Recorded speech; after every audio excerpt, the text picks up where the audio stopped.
Greetings, everyone, and welcome to the 86th edition of Cinema Effect. I'm Zach, and I'm joined by the amazing Spider-Man Defense Force, Jaden. Hello. You are the Defense Force. Yeah, just the entirety of it, yep. Yeah. I thought that was a bit of an improvement over last time. But no, it is, yeah. Thank you. Oh, awesome. I'm so glad. And our resident Irish citizen, a.k.a. Fitzy, a.k.a. Liam. Hello. He doesn't get a themed intro. No. I mean, what would it be? Tobey Maguire's number one... Tobey Maguire Defense Force, you know? Should have workshopped it a bit more. Oh, well, no, it should totally be like emo Peter Parker. Yeah. That was a missed opportunity. Do you want me to just go and re-record it right now and we'll just cut it back in? Moment's passed. I'm not going to do that. Ladies and gentlemen, this is Cinema Effect, the podcast where we review and talk about a different movie every single Monday. I just want to quickly say, haven't said it in a long time, leave us a review on the podcast apps. Go to Apple Podcasts, give us a 5-star review. Helps the algorithms a lot. I used to say it a lot, but, there's a lot of new people around. So please go and do that. It takes not much time at all. And follow the Instagram page. Just check out all the links in the description. That would be much appreciated. But this week, the movie we are reviewing is Spider-Man 3, which opened on the 4th of May in the US, 2007. It was directed by Sam Raimi once again. Is an action superhero film. And the synopsis says, a strange black entity from another world bonds with Peter Parker and causes inner turmoil as he contends with new villains, temptations, and revenge. He does. He sure does. All right, Liam, I want to start with you. Spider-Man 3. What's up? This movie's crazy. It's not really good. I don't take it very seriously. It's hard to take seriously. I hate Sandman. Sandman sucks. Mm-hmm. There's some funny memes, funny sequences. But as a movie, it's not the best. Jaden, what about you? I'm dying here. Did you rewatch it, by the way? Sorry, I did rewatch it, yeah. Awesome. Okay. And I think, it's hard to judge because, I don't want to, the opposite of a recency bias, because I watched it and then rewatched it too recently, might make it more negative or something like that. So I want to try and avoid that. But, I think it's more of the same in terms of the series, there being decently watchable films just in terms of pure just entertainment value. But I just don't think it's good. And I think it's hard to say it's the weakest of the bunch when Spider-Man 2 exists, but I think it maybe is just, just poor. There's a lot of odd choices, and it's, I don't know, man, it's just so cringe-inducing at so many points, and, I don't know what they're thinking sometimes, but yeah. Neither. I've got no idea what anyone was thinking on this movie, but it's hilarious. This movie is so funny. It is not good at all, but it's not forgettable, I don't think. It's genuinely hilarious, and it can definitely, I don't know, I think it can definitely be boring too. So it's like this really mixed bag. I was bored during parts, so it's all over the place. I actually think it's a movie that's, I don't know, I feel like you sort of got to talk about each element individually. I feel like we're going to be, already, Fitzy's come out and said Sandman sucks. And I think he's probably one of the better parts of the movie. So Nah, Sandman sucks. Every scene with Sandman is where I'm the most bored and disinterested. You don't like that he actually has a motivation, unlike none of the other villains in this franchise? No, because it sucks. Everything about it sucks. I don't like how they rewrote the Ben Parker death for the sake of Sandman. I don't know if that's comic accurate or whatever, but I don't like how they went back and, redid 5 years previous work and then actually no, it's this guy, and then Peter's going to learn to forgive. He's not a cold-blooded killer just for the sake of his uncle or whatever. But he still did kill that guy, but Oh yeah. I thought it was really random. I didn't, in terms of the element of Sandman having killed Uncle Ben. I was with you. I was like, we've been here, done that, right? That's a closed book. And then now it's Sandman, we just learned he did it, and then it's resolved really quickly. So it's okay. And I don't know, he pulled the trigger because he was distracted. He looked away for a second. Do people do that? Genuinely? I don't know if that's a real It just felt weird to me in a movie. Like, you know, this man just murdered Uncle Ben Jaden's because gonna make it I was gonna make a really bad joke, but yeah, really edgy joke. yeah, it's not to do with a real life incident, is it? it is. Oh, all right. All right, fair enough. Man, why don't we just... There's no better place to sort of start than my main man, Tobey Maguire. All right. I just want to give a moment here to Jaden and just say, Jaden, you were so right. And now that we've concluded this trilogy, officially, Tobey Maguire sucks. He sucks. He's terrible. He's a terrible actor in these movies. He has nothing likable or redeeming about him in any capacity. By far the worst in this, no doubt. But my God, man, this is meant to be Spider-Man. This is meant to be the protagonist, like the most likable superhero protagonist in the modern world. And it is just bad. It's not good at all. So I just want to give you that moment, that you were totally right. I wasn't totally sure where I'd fall on the whole Tobey Maguire hate train. I'm all aboard, I'm all aboard. I assume you're with me, there's just nothing to like about this guy in this movie. Like, what do I have to root for? I think it's so hard to. I think a big part of it is what you're saying about he's like meant to be super likable, your friendly neighborhood Spider-Man. I think him hurting MJ is probably the stupidest decision the movie makes. Makes no sense at all. Yeah. And I just think there's so many things that they do with the character, and Tobey Maguire doesn't really do any favors. I'm not gonna talk shit about him as an actor. I think he's a fine actor in other stuff, but in this film, not in this. In this film, he and the script combined just do nothing for Peter Parker Spider-Man. No, absolutely not. I mean, he's hilarious. It is so funny. In the wrong way. Yes. Yeah. Oh, yeah. In the worst way. Yes. It's like not... And I don't want to, I'm more than happy to talk about the emo scenes as long as anyone wants here, But I'm not even talking about those. Like, that's obviously easy pickings. I'm just in general, like in the whole movie, this guy's a loser. He's a moron, This character's a moron. Dude, oh my God, there's so many moments, but when he's there and he tells Gwen Stacy to lay one on me, it's like, are you some kind of jackass? You know that MJ's watching in the crowd. Dude, that is irredeemable, Like, what? And there's no justification at all to why he just wants to rub it in for no reason. Oh my God, it's hysterical to me. I think one of the worst ones is when Harry comes home after the hospital and they're like walking around the house with the basketball, and it's like so, it's so like awkward and robotic in the thing, and like Harry be holding the ball and like Peter steals it away and bounces a bit, and like it's all it's just terrible. It's so bad, dude. Oh my God, James Franco, the direction given to James Franco in this movie, atrocious. And that cafe scene where she goes and she comes and asks how the pie is, and he rolls his eyes and he's like, it's so good. It's horrid.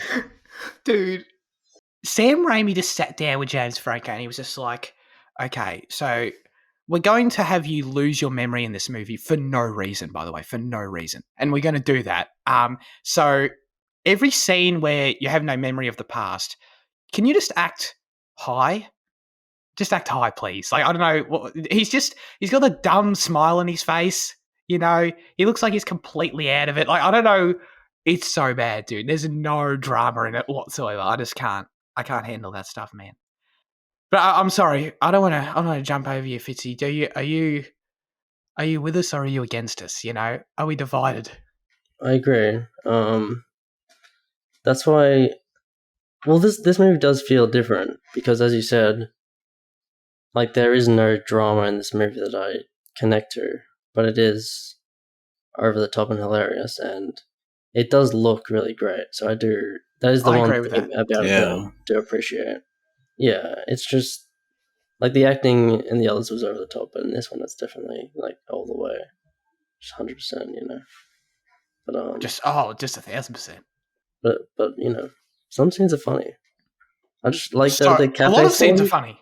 Like when he smiles at him across the street, it's just like it's so funny.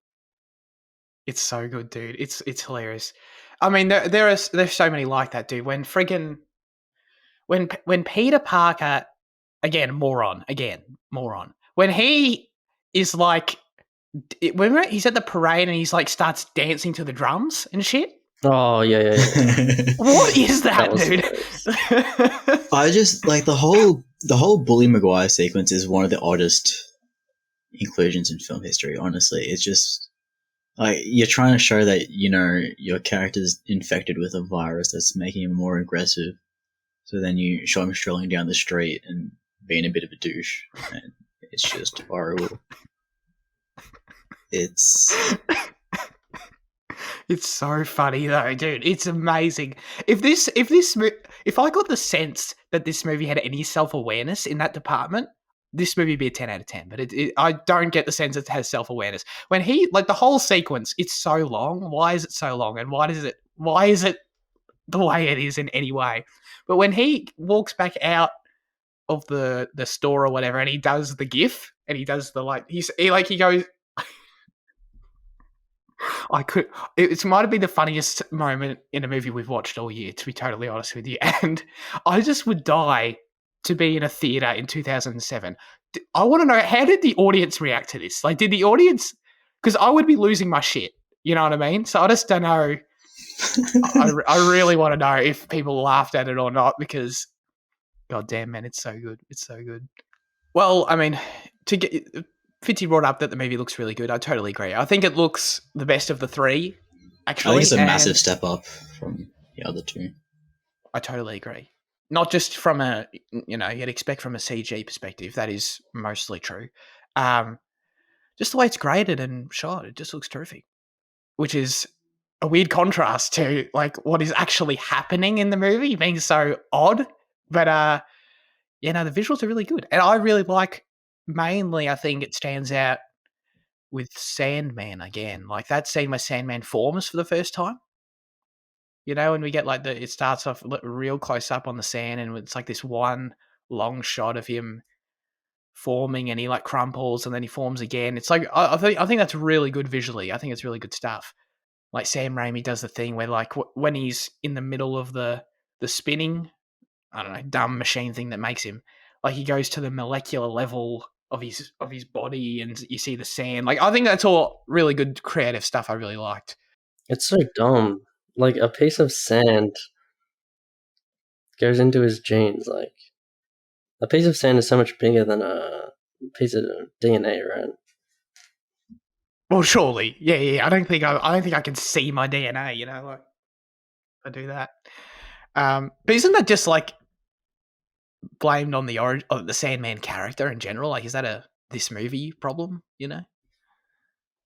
I don't know anything about Sandman the character outside of this. It just sucks, man. It's just bad. This might seem like a weird complaint, but like they use like a fake sand for him. Like, did they not? Because like obviously you need to be able to see the sand on screen, so like they would have to use like a bigger like fake like granule type thing. It's like, oh yeah. And like I don't know why, but it just pisses me off the way it looks. It just looks too big. I'm like, that's not fucking sand. That's like little corn kernels or some shit. It just looks wrong. Because they need to be big enough to make clear that it's sand. But like, because if it were like sand size, it might not be clear. But yeah, that's true. Actually, that's a good point. They were big. What's your problem with Sandman? If it's all right, just freaking all right. I think he's actually pretty good. I mean, good's a stretch. He's actually all right. Like it's the only part of the movie that you have to take seriously to get enjoyment out of. Because like any other villain or like any other part of the movie is like, as you said, it's like it's over the top. You don't believe in it. There's no drama, but it's weird and out there. But like this, it's like it's trying to do something with the character that's just boring. Like he has a daughter and he's sad, and I don't know. He walks around trying to do something, but he's not interesting.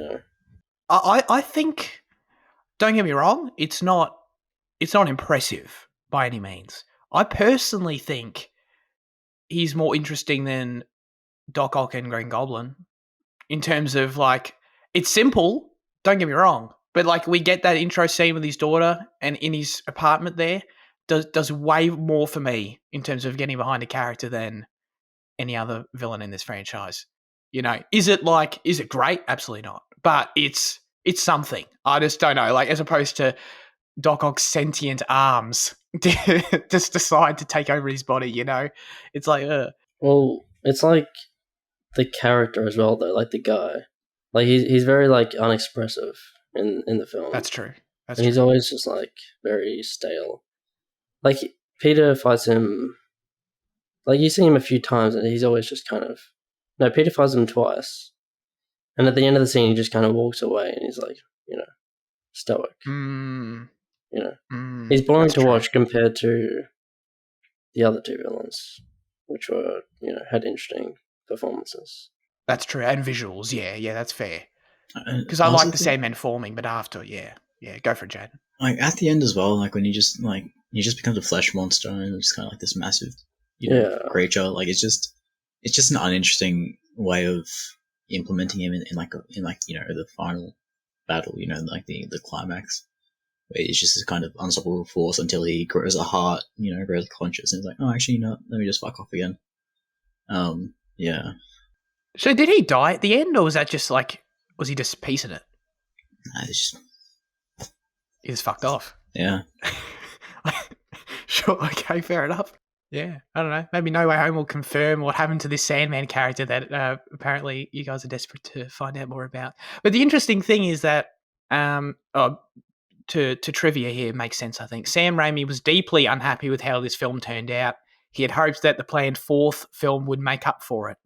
And expanding upon that, I was sort of reading about how, I think you can see it in the movie that this had a lot of studio dramas and Sony wanted this and Sam wanted this. And it was meant to be, my understanding is that Sandman was meant to be, like, was Sam's part of the film and was meant to be the villain. And then Sony wanted Venom and these different elements sort of being tossed into this pot, which doesn't really work. So it's interesting. I would have been interested to see what a Sam version of this film, Sandman actually being the villain without being, not half-assed, essentially, how that would have turned out.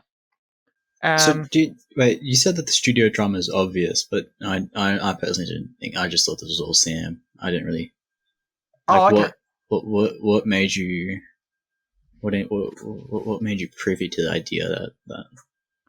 Just I guess the easiest summary of it is just why there's so many villains in this movie. Like, why? I mean, okay, everything on the Green Goblin's terrible. Like, I like at the start of the movie, he goes, and I like the action scene too, where he attacks Peter straight off of the heels of 2. That's cool. He loses his memory for no reason, and then Venom, and then the symbiote lands on Earth also. And Venom getting to Earth is one of the most uninteresting things ever. It just crashes and it happens to be near Peter. It's so contrived, dude. Why did it land like 2 feet away from him? Yeah. It sucks. Anyway, yeah. So then, like, Venom's here now. It's like, what? Right.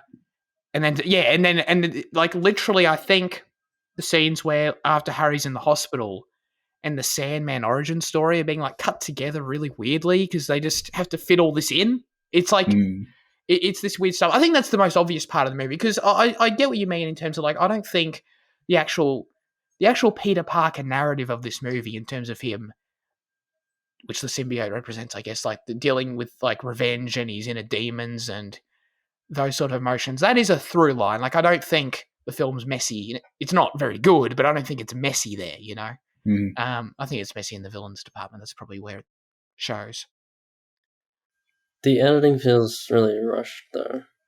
There was a scene where Peter and MJ were talking, and then it cuts to the house, like, Harry's house. Like, it cuts to that house, like, really quickly.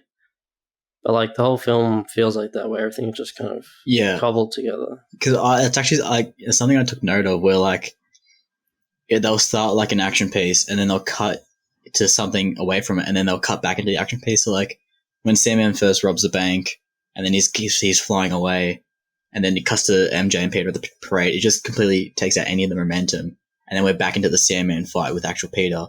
And it happens again later on where, you have this black suit Spider-Man introduction, and he goes to the lab to his friend or whatever, he goes home, and then he immediately goes back out again, and it just feels really awkward Yeah. and janky. And then, you know, it does it again in the final fight where, like, it cuts to J. Jonah Jameson behind the camera, but at least that part's funny. So, that was funny, yeah. Yeah, but, like, it does it so many times where, like, they just break the momentum, and, yeah. No, that's a good observation. I didn't note that, but that's totally true. It does do that. And, like, oh, yeah, and then when we cut away from the final fight to get the whole motivation for why Harry turns up, you know, like... oh, yeah, that one too, yeah. Bernard, everyone's favourite character. You know, who could forget Bernard? I don't know, man. It's like... It would have been nice if he told him how his father died earlier. Oh, wait, you're talking about the scene where he tells him how Osborn died? Yeah. I actually really like that scene. That's like the only scene in the film that I think is like good. It just doesn't come in a good place, though. Makes no sense. Yeah. It's good though. I mean, I think it's probably James Franco's better performance in the movie, if that's where you're coming from with it. Like, in terms of just the performances and the drama of it. Like, I get that. But, like, it also completes the through line in the other two films for, you know, this whole Franco story. It does. You know, That's true. the Osborn story, yeah. That's true. It does. I'd argue it doesn't complete it well, but it does complete it, for sure. It's just one of those things where, for me, in that final action piece, there at the end, when Green Goblin turns up, when Peter's down and out, and Green Goblin Harry turns up with the grenade, and the friggin' and the main theme goes, I'm like, that's a cool moment.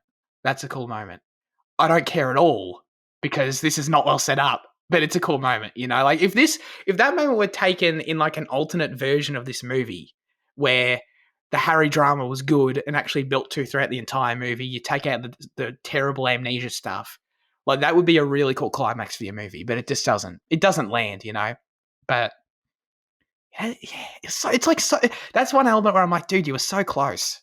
It's such a shame because I did really like when he helped, and then he died, and that was sort of like that's good. I like that on paper. The fact that Harry sacrifices himself there, he sort of redeems himself. It's good stuff.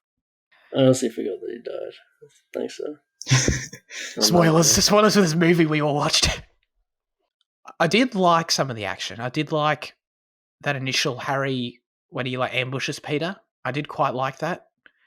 The CG didn't always look great in it, but they sort of went all in on having these longer shots. The camera had a lot of movement going on. There was some creative staging to it, you know, where, like, I think Peter's, like, because he's not in his Spider-Man outfit, he, like, twirls around the Empire State Building or something, and then they go through the alleyway. Like, it's quite entertaining. I thought that stuff's pretty good. It's what a fucking joke. He's just twirling there. He's like fucking just rapid firing his webs. He does do that. That was just cringe. I was quite entertained by it. I liked it. I think the best set piece is the crane.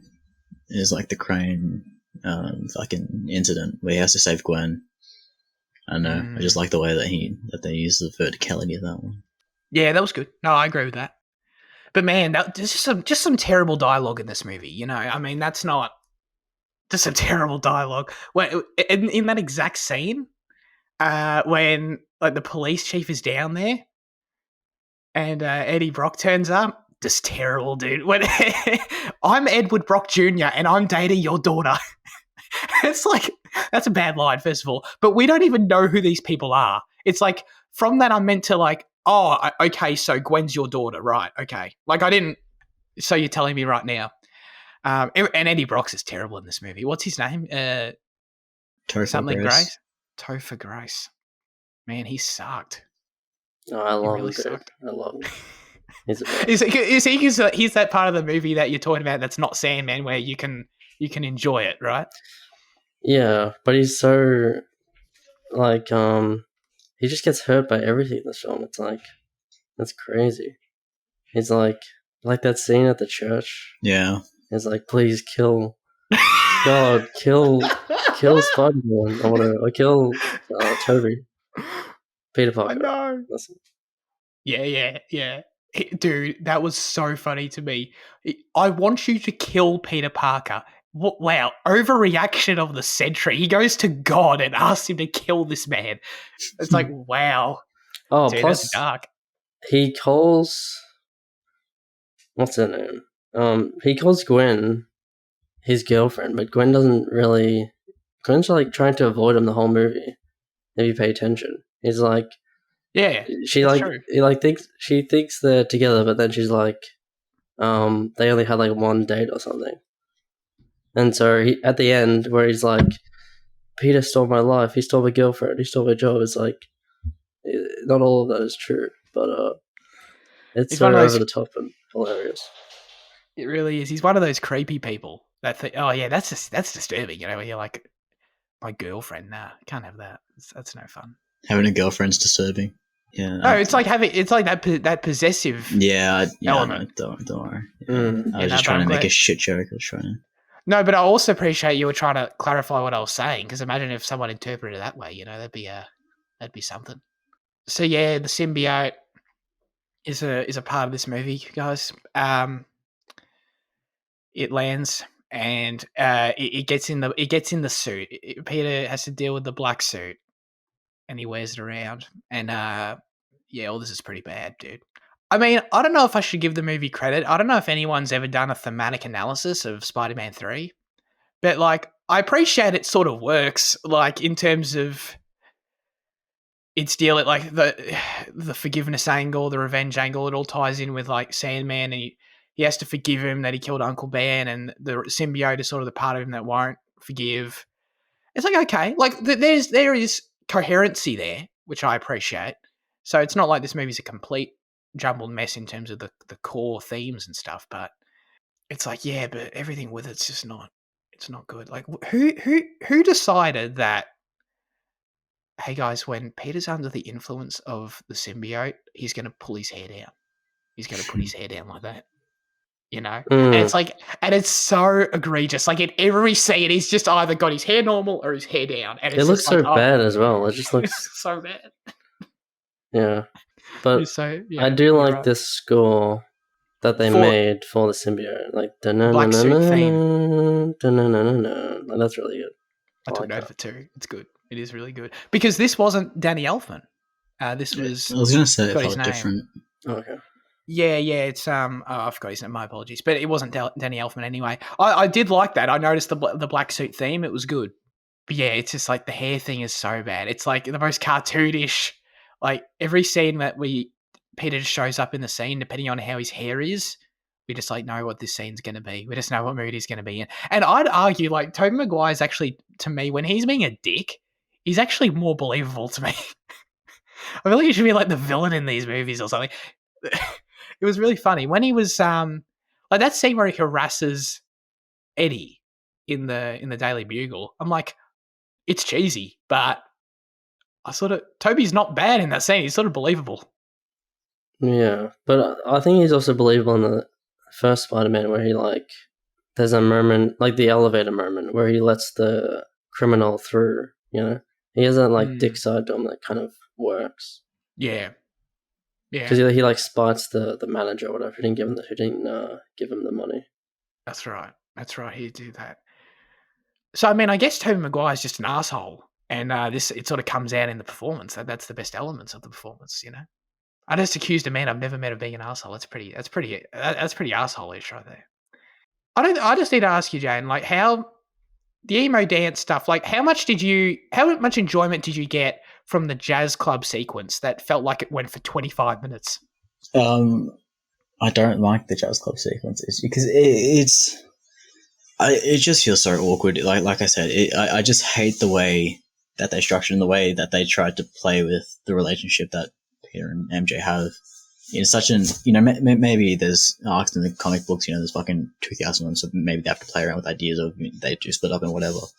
But, the classic MJ and Peter is that they're together, it's a happy relationship, and that's what I'd rather see on screen. I don't want to see all this, bullshit about all this I hate the melodrama so much in this film, and it's just fucking imbued with it everywhere.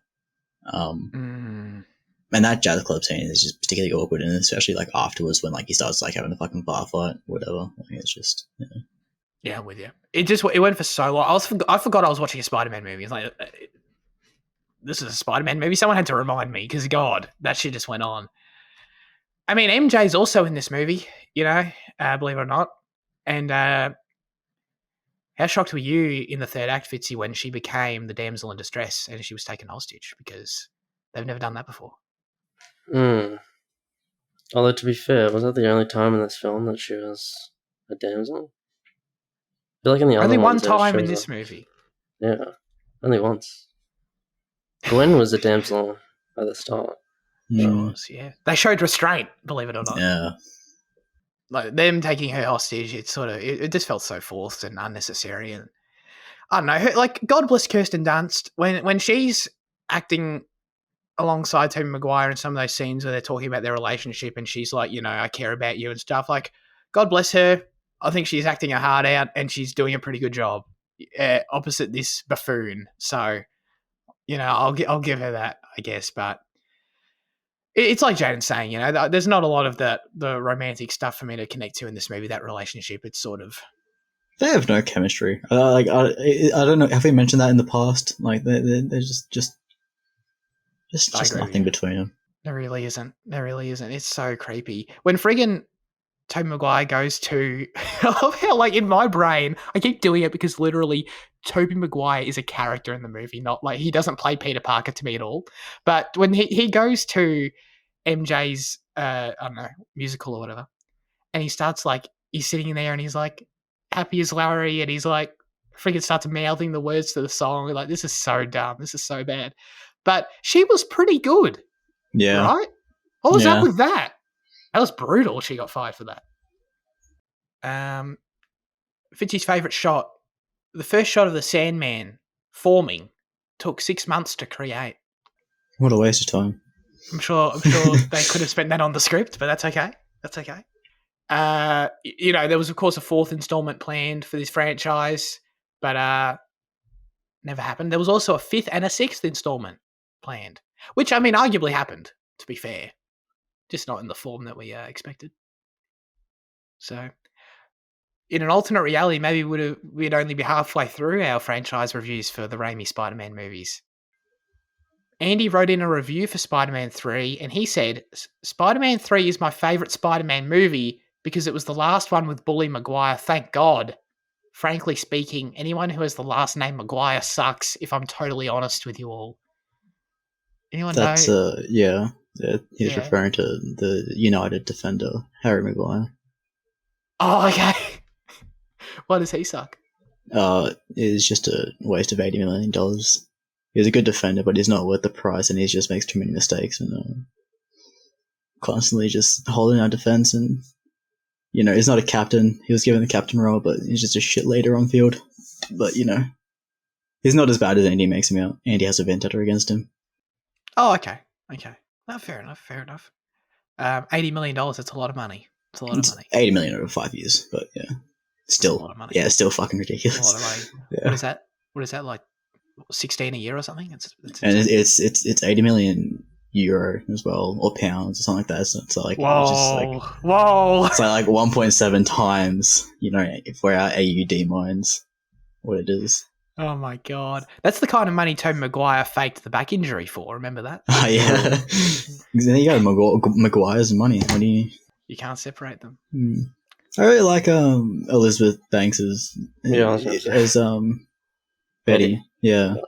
I like, she has a small part in each film, but I don't know, I enjoy her part. Yeah, same. I do too. That is a memorable side character, because she is like a side character, but she's memorable. Yeah, she's good. I agree. I mean, I think I'm good if you guys are. I could sort of, I've got more and more Tobey Maguire moments. Remember when he said, like, he was practicing proposing to MJ, and he's like, "Oh, how did that get there? Oh, don't cry." I remember that. I think this other when he's fighting Sandman for the second time, like in the train system, like when they get to the bottom and like he pulls up the pipe, it's just like this really dated and janky like cuts between like every bolt that bursts on the pipe and just slam zooms on on Sandman's face, and it's just it's I just remember horrible. that, It's just one of the worst things in the film. Did Peter think he killed Sandman at that point? Well, he told Aunt May that Spider-Man killed Sandman, so Yeah, okay. you know, like But sand no. doesn't dissolve in water; it just gets fucking transported by it. You know, he should know that. So like, Yeah. He was real soggy at the end there. Yeah, but not dead. Final verdicts for Spider-Man 3. I'll give this movie a 4. It's not good. It's very funny though, and I find entertainment in it. It's and you know, there's enough like things where I can go, oh, that's pretty good, or that's all right, to where you know it's definitely not the worst movie I've ever seen by any means, but it's not very good. I'd say that. What about you, Fitzy? 5 out of 10. I think the score and the look of the film and the comedy altered up a bit. So 5 out of 10. Jaden. well, 5 as well. Surprisingly, I'm not the lowest here, but you know, I don't know. Just I think it delivers me some enjoyment. So at the end of the day, I can't really rate it too negatively. So Yeah, no, for sure. Do we all think it's the worst of the 3? well, I mean, Oh, you think 2's worse? I think they're pretty, you know, hit for hit. I think each one has its very different weaknesses, but Yeah, that's fair. I think this is a more Okay. enjoyable movie than 2. I can see that. What about you, Fitzy? Where are you at with that? Yeah, it's worst, yeah. Yeah, I agree.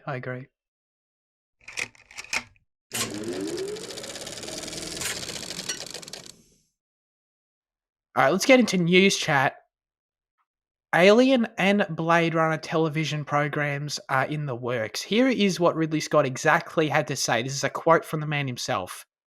We're already into writing the pilot for Blade Runner and the Bible. And by that he means, of course, like the background, the lore, just to clarify. We're presenting Blade Runner as a TV show, which will probably be 10 hours. Alien is a similar thing. Alien is now being written for pilot, and when you write for a pilot for a TV show, you also want to write out the history. If it's 8 hours or 10 hours, you have to write out the Bible of what happens in those 10 hours. So basically, they're writing the pilots, and that he thinks they'll probably be 10 hours long, both of them. This is intriguing. I thought I'd already heard about this Alien show. Yeah, I'm not an expert when on they Alien. did like the D20 or whatever the fuck they do, I think they spoke about it, right? Oh, Like D23. Yeah. Yeah, you might be right about that. That sounds spot on, yeah. I mean, I don't know a lot about Alien. I assume we don't know any other details in terms of like, you know, timeline or whatever, but does this get you? You mean the movie Alien? Yeah, Ridley Scott, Blade Runner and Alien TV I'm shows. joking, yeah, I'm joking. Oh, okay. Sorry. That was kind of a convincing. Well, to me anyway. I don't know. Does this do anything for you, Fitzy? Do you want to see Alien or Blade Runner television programs? I know there was that Blade Runner animated. This is obviously different, right? Yeah. The shorts? No, No. there's what's it called? Lotus? Black Something? Lotus, yeah. Oh, okay. Yep. Yeah, it's a series. But this isn't that. Yeah. I don't know, because the Alien movies are like survival movies. They're just like, you know, a bunch of crew, and you know, each one has to try and survive the alien, and they get killed in different ways. So like, I don't know how that could become a series. Maybe it's more about like some big like scientific project or something. But I mean, it could be good. I don't know. I mean, I know more about Blade Runner, and for me, I don't know, just any story in that universe would be cool. I don't want them to like replicate the structure and the ideas, of course, like that's core to Blade Runner, you know, like the themes and stuff. But I don't know, like if you take a new character, take a new Blade Runner, probably set it anywhere in that universe. I think that's just all you need right there is the universe for that, and then you can sort of tell whatever story you want from there, you know. But then you're just telling a cyberpunk story, and why bother calling it Blade Runner when you can just tell an original. I mean, yeah, fair, but still. Yeah, I know. I mean, I guess, but I feel like you can say that about any. I mean, The Mandalorian. Why is it set in Star Wars? Yeah. You know, I feel, you know what I mean. I feel like they, and it'll depend on the product itself, but the name, of course, outside of just the name, that world that's established can elevate a story. You know. Yeah. But I don't know. Any ideas for the Alien one, or any thoughts on that one, Jaden? I think it'll be interesting because, like, make no mistake, the original Aliens are all horror. They are at its core horror films. And doing horror as a series is really hard to do, and it's something that's spoken about in the Scream TV series, where like the main character talks about all this meta stuff, and he's like, horror never works as a TV series because it goes too long between the first kill and the next kill, and it just doesn't work with the traditional formula of the way that they work. So for this Alien series, if it's an 8-hour, 10-hour thing, I wouldn't expect it to be a horror thing. I'd expect it to stray away from lore a bit and be a bit more sci-fi. Well, it's always sci-fi, but to lean more into that aspect rather than the horror of it. Yeah, I don't want to get ahead of myself, but is Prometheus a horror movie? Yeah. Well, I was gonna say it'll probably be more like Prometheus, or more Prometheus than Covenant, because like it's more like world building and like Prometheus is definitely the least horror of them. They might lean into that sort of thing then. Yeah. All right, very good. I also, to be fair, I've got no idea what really Scott's going on about when he's talking about writing the Bible and the history of these worlds. It's like, what the fuck's he talking about? Like, I mean, I guess he means like plotting the characters and stuff. But if the universe is created, so I don't know what he's on about with that. But anyway, well, Alien does have. I mean, all sci-fi really has religious undertones, so maybe he's talking about it in a very literal sense. Maybe they're writing a Bible for. That's right. Maybe they are. Writing such poignant things as do unto others. Anyway, speaking of Ridley Scott quotes, Ridley Scott also was making the rounds for his comments regarding why The Last Duel, his latest film, bombed at the box office, which it certainly did. Here's what he says. I think what it boils down to, what we've got today are the audiences who were brought up on these fucking cell phones, said Scott. The millennial, I guess, do not ever want to be taught anything other unless they're on a cell phone. This is a broad stroke, but I think we're dealing with it right now with Facebook. This is a misdirection that has happened where it's giving the wrong kind of confidence to this latest generation, I think. So yeah, I mean, I don't know about Facebook, but I guess I don't know. Do you guys have any thoughts? This is sort of just one of those like, all right, like I guess I can sort of see your point. I don't know if I agree, but no, like I mean, like he's not wrong, but he's completely out of line. Like if he made better films, then it wouldn't fucking bomb at the box office. If he made not boring films in the past, Black Hawk Down and fucking All the Money in the World and all that shit. If he made better films in the past, then this one would have also performed better. He has no fucking introspective ability to actually judge, maybe my past projects are the reason why this one's not doing too well. I think a big reason Lost Duel didn't get as much attention was just because of other films, though, like being out at the same time. Dune was out in America. Bloody Bond was out in America. So, movies, yeah. Yeah, I think if this had a better release, it would get more attention. And plus, I think younger people saw this movie probably more than just the average age, average audience anyway. So, yeah. I don't think it's either of those things. I think it's just like circumstance, I guess. Yeah, no, I agree. I mean, in this quote, like, what's he actually talking about? Like, without being too specific on the movie, like, what is he suggesting that audiences are like millennials are saying the movie's boring and like what's he saying? I don't really understand what his point is in terms of in relation to how the social media argument relates to this movie in particular. Is he talking about like streaming services or just general? I don't think so. we're dealing with it right now on Facebook. We don't want to be audiences don't want to be taught anything unless it's told on your cell phone. Taught anything? To me, he's talking about social media, but I don't really get it. Maybe he's saying his film is like too complex for the average, millennial Oh, brain. okay. I mean, I guess that could be what he's saying. Yeah, like for these social media generation, they don't understand. What was that? A drill? No, I was lowering my chair, so I didn't think it'd be. Yeah. That's so funny. The drill going off in your room. Yes, I don't know. I don't know what he's on about, to be totally honest with you. This is sort of like, this is borderland old man yells at sky stuff, but I mean, I get his point. Like, I don't like social media either, so I'm sort of with him there. Borderline, do you mean? Did you say What'd I say? Borderland? I said borderline, didn't I? No, you said Borderland. Oh, okay. One of those things where my brain totally did not think it said that. Anyway, so there's that riveting discussion. Also, Kojima Productions has opened a film, television, and music department. They are officially expanding into those areas.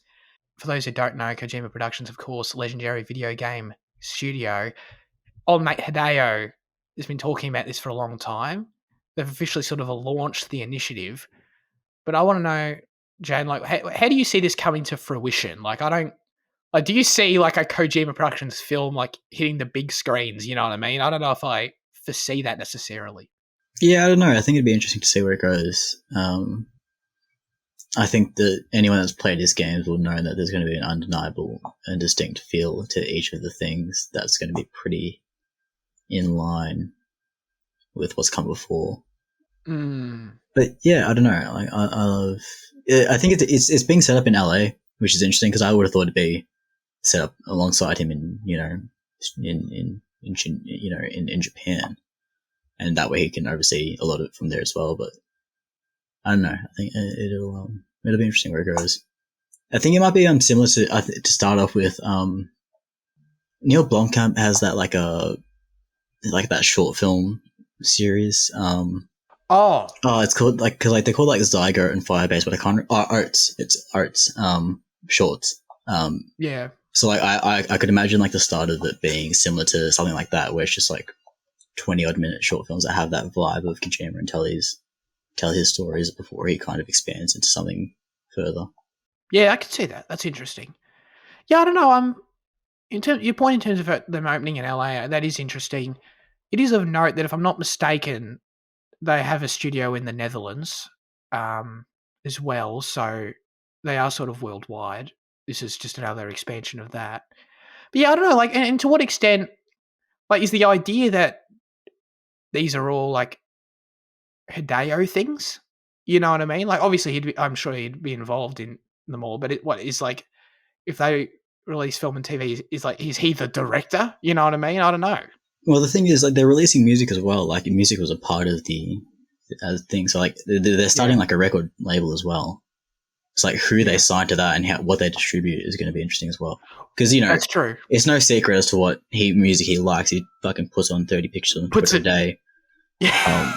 And like you can see, like from like who he puts in his games, but like those people are already signed to other places. So like whether they'll jump ship and join him, or like whether he would just find original artists, like I think it'd be interesting. Yeah, and if that philosophy sort of transfers over more to the film and TV stuff, and whether it's sort of more less a creative expansion for the man personally, and more of a business sort of like let's help distribute these different TV shows as opposed to like maybe the idea that he's going to make all this shit isn't really accurate. I'm not. That would sort of because I don't see Hideo Kojima coming out with an album. You know what I mean? So I don't know. Yeah, I'm intrigued for sure. But also he said many times he's going to keep making games as well. So it's like I don't know. We'll see what he does next. That's for sure. I'll be here for it.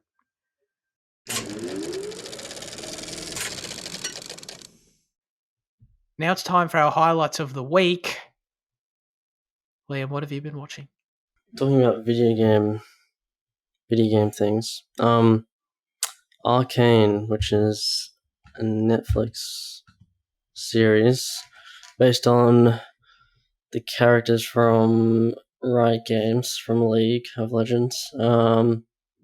It's really amazing. I really loved it. It's a great fantasy world, very simplistic, and just there's like, you know, there's an above ground and an underground, and lots of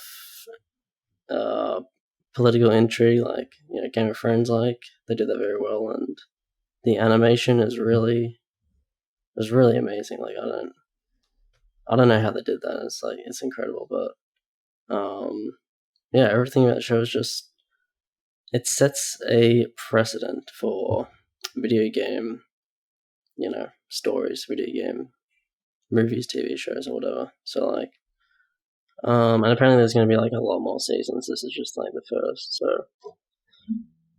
yeah, I'm looking forward to whatever comes out of it. But this first season was really great. Just goes into every character's backstory, like kind of like how Euphoria does at the start of every episode. Just like, Oh yeah, you know, you get to know about each one of them, and they're all intersecting with each other in interesting ways. And the main storyline just between like Jinx and Vi and Jace trying to like invent something to improve his society, but getting caught up in politics, like all that stuff is really amazing. And yeah, I couldn't say anything bad about the show. It's just awesome. awesome. I was hearing good things initially, and then I was sort of like, yeah, but is this just like the League people like the League stuff, and they're just gonna like it? You know what I mean? But then it just kept growing and growing to the point where it sort of became like the reception was just beyond that, you know, like far beyond that. So I'm like, damn, I gotta watch this. I gotta check this out.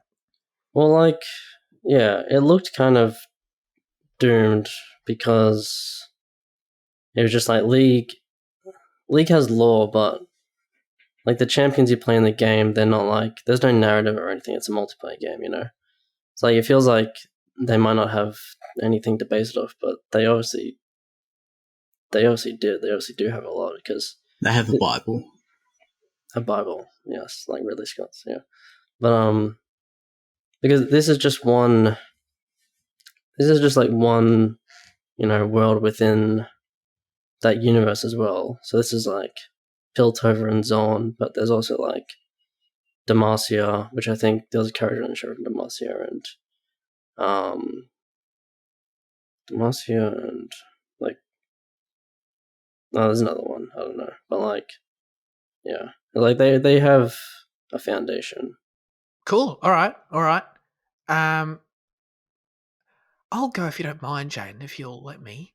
I've been just quickly, you know, I've watched the first 2 episodes of Dope Sick. This show with Mike. It's got a stacked cast. You got Michael Keaton, you've got Will Poulter, you've got Caitlin Dever, Rosario Dawson. You know, stacked show, and it's about this drama in the sort of late 90s, early 2000s, based on a true story of this OxyContin drug, or whatever. Is that what it's called? This drug, pharmaceutical companies doing dodgy shit, basically, with these drugs. And it's fine. I don't know, man. I'm just like the acting's great. Like, everything technically is great. I think Barry Levinson directed the first episode. Of course, a filmmaker of note. So it's like, okay, this has got the makings of a solid production here, but something about me and these based on a true story dramas that just aren't interesting to me. Like, I've watched, I don't know if I'll stick with it, I might, but like, I feel like you watch the first episode and you just get it. Like, I feel like I've seen everything that there is to be seen, and the second episode didn't really add anything new to the table. It's like, all right, like, they introduce the characters and you get, all right, the pharmaceutical company sort of sucks, and they're doing dodgy shit, all right, and then they're ruining people's lives. Cool, you know, that's no good.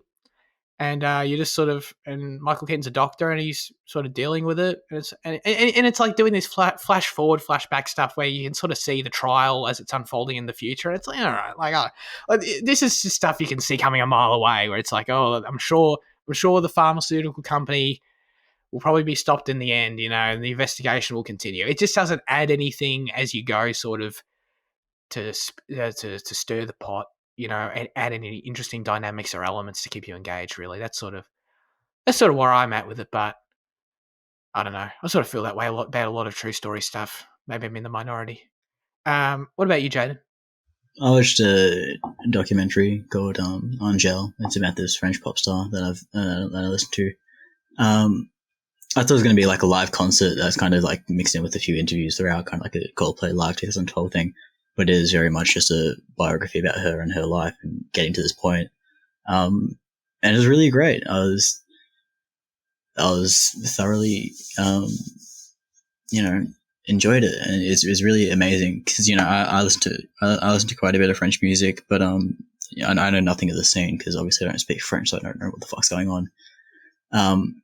But like it was kind of really interesting to see the way that her career has grown and the way that like the way that the figures that have influenced her and helped her, and like like this guy called Dumsel who's a rapper that I listened to. I didn't know that he was a big part of it, and just like seeing all those components, but then also seeing the way that the French media has just constantly fucked her over so many times. But then like her album release was so well received. It's just actually quite a good story to see, and like it's all told through like it's mostly told through like her story, like her diaries, and she like documented her life really well. Like I didn't realize that people actually like write in diaries and actually like journaling is something that's such a foreign concept, but like the way she's written about her life since she was very young, and that they were able to go back and they just went through her diaries and they picked out the pieces to tell the story, and the way that she documents herself is really fascinating.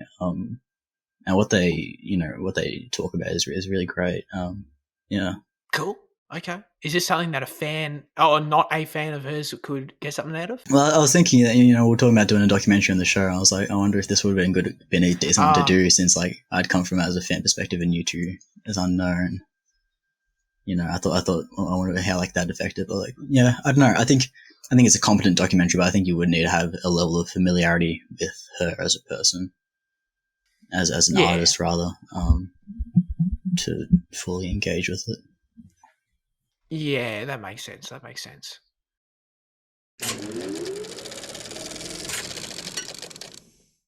As always, now we hand the show over to you with our question of the show. Last week we asked you, what is your favourite Spider-Man movie?